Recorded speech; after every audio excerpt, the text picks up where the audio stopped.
Saat ini masih banyak WNA di Bali yang belum bisa kembali ke negaranya akibat COVID-19. Untuk itu, pihak imigrasi kembali mengeluarkan kebijakan baru dengan memberikan izin perpanjangan tinggal untuk orang asing, terutama bagi mereka yang telah memperoleh izin tinggal keadaan terpaksa dan berada di wilayah negara Indonesia selama 5 kali perpanjangan. Sejak ditetapkannya Permenkumham RI nomor 26 tahun 2020 tentang visa dan izin tinggal dalam masa adaptasi kebiasaan baru, orang asing yang telah memperpanjang izin tinggal kunjungannya sebanyak 5 kali dapat diberikan izin tinggal baru setelah memperoleh persetujuan visa.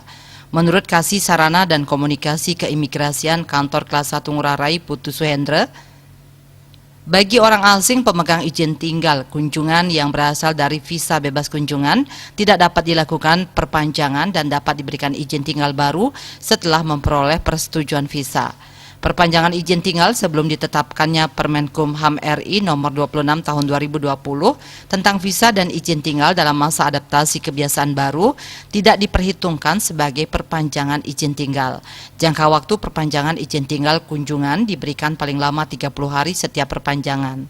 Dalam hal orang asing pemegang izin tinggal kunjungan yang berasal dari visa kunjungan 1 kali perjalanan dan telah melakukan perpanjangan izin tinggal kunjungan dapat dilakukan alih status izin tinggal kunjungan menjadi izin tinggal terbatas.